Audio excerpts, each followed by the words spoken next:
بكلمك بجد والله الموبايل ده طفره لن تتكرر. حرفيا الموبايل ده فيه كل حاجه انت ممكن تكون عايزها. عايز تصميم جامد، فالموبايل التصميم بتاعه صايع قوي. عايز شاشه محترمه بالوان كويسه جدا، وكمان لو انت بتحب تسكرول على الفيسبوك او انستجرام كتير، فالشاشه هنا 120 هرتز اولد وتحفه قوي بجد في الفرجه على الفيديوز والافلام او حتى كمان في السكرولينج. طب يا عم انت جيمر وبتحب تلعب كتير جدا على الموبايل بتاعك، عايز اقول لك ان الموبايل هنا هيديك اداء الضعف بتاع اي موبايل تاني الفئه السعريه بتاعته. اما بقى لو انت فوتوجرافر، فالموبايل هنا جايلك بثلاث كاميرات خلفيه ملهاش مثيل في الفئه السعريه بتاعته، والكاميرا السيلفي برده بتاعته جامده قوي، وكل الخلطه دي بقى مع بطاريه عملاقه 5000 ملي امبير اور، وكمان بتدعم الشحن السريع بقوه 67 واط. لو بتتساءل بقى الموبايل ده ايه، فالموبايل ده هو الريدمي نوت 12 تيربو. هكلمك عن كل حاجه هنا في الموبايل ده من ناحيه المواصفات والمميزات والعيوب، وكمان هقول لك السعر في اخر الفيديو ورايي الشخصي تشتري الموبايل ده ولا لا، وكمان بالمقارنه مع المنافسين هو يستاهل ولا لا. فبصراحه مفيش تظبيط اكتر من كده، فزي ما انا هظبطك انت برضه لازم تظبطني وتنزل دلوقتي حالا تعمل سبسكرايب، تروق عليا كده بلايك كومنت فولو على انستجرام، سيب لك لينك تحت في الديسكربشن، ويلا بينا نبدا على طول.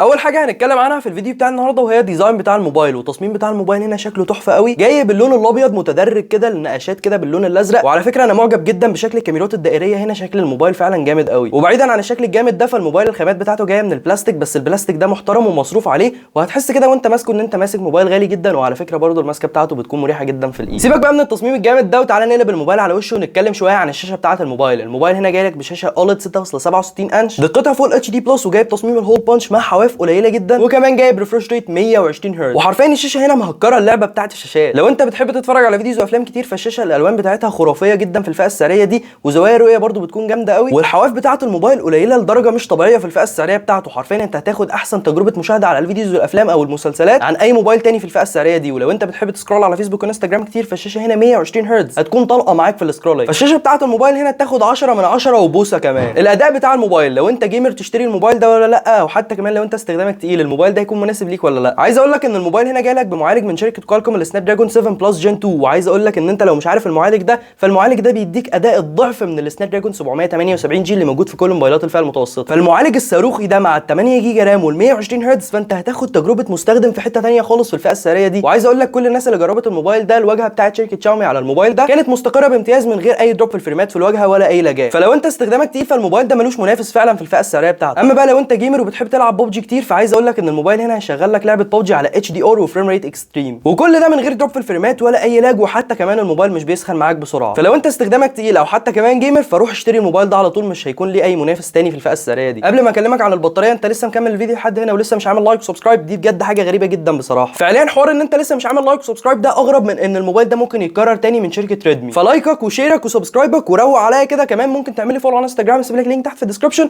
ويلا بينا بقى نتكلم على البطاريه بتاعه الموبايل. الموبايل هنا جاي لك ببطاريه 5000 ملي امبير، بطاريه عملاقه هتكمل معاك اليوم بالمستريح تماما، حتى لو انت استخدامك اعلى من المتوسط بشويه، لان الموبايل هنا جاي لك بمعالج اللي هو السناب دراجون 7 بلس جن 2، والمعالج ده جاي بدقه تصنيع 4 نانومتر، فحرفيا بيوفر في الطاقه بطريقه مش طبيعيه، وكمان البطاريه كبيره، فلو انت استخدامك اعلى من المتوسط بشويه ممكن البطاريه تكمل معاك اليوم بالمستريح تماما. اما بقى لو انت مش بتسيب الموبايل من ايدك تماما واتضايقت شويه من البطاريه، فعايز اقول لك انها جايه بشاحن سريع 67 واط، والشاحن ده كمان بيكون جاي في العلبه. بجد دي حاجه صايعه جدا جدا من شركه شاومي، انها حاطه لك الشاحن في العلبه، والشاحن السريع جدا جدا اللي هيشحن معاك طلقه فعلا. فكومبو البطاريه والشاحن السريع اللي موجود هنا في الموبايل ده هيكون توب التوب في الفئه السعريه بتاعته. طب يا عم تميم، افرض ان انا فوتوجرافر ومش بيهمني اي حاجه ثانيه في الموبايل الا الكاميرات بتاعته. عايز اقول لك ان كاميرات الموبايل هنا هتكون عظيمه جدا بالنسبه لك، لان الموبايل هنا جاي لك بثلاث كاميرات خلفيه، الاولى والاساسيه 64 ميجا بكسل، الثانيه 8 ميجا بكسل ودي الترا وايد، والثالثه بتكون 2 ميجا بكسل ودي ماكرو كاميرا لتصوير الحاجات الصغيره. اما الكاميرا السيلفي فهي كاميرا 16 ميجا بكسل. وكاميرات الموبايل ده هتاخد منها تجربه تصوير في حته ثانيه خالص في الفئه السعريه دي، من ناحيه التفاصيل، الالوان، الدايناميك رينج، الاتش دي ار، والموازنه ما بين الهايلايتس والشادوز في الصور اللي بتطلع من كاميرات الموبايل هنا فعلا في حته ثانيه خالص في الفئه السعريه دي. وكمان عاجبني قوي البورتريه اللي طالع من كاميرات الموبايل هنا، مع انه معمول بالسوفت وير،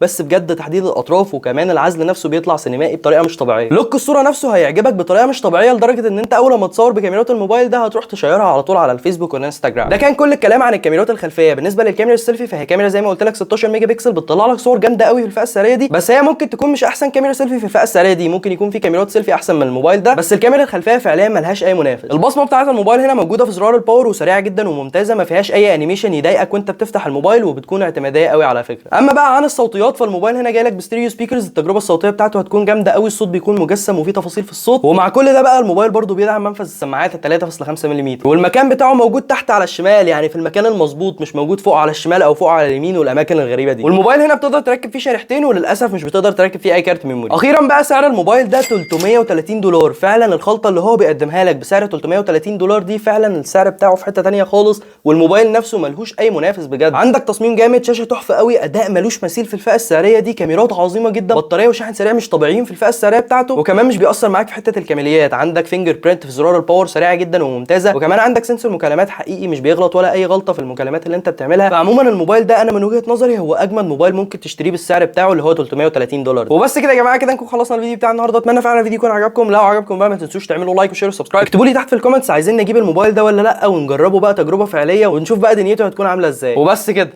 سلام.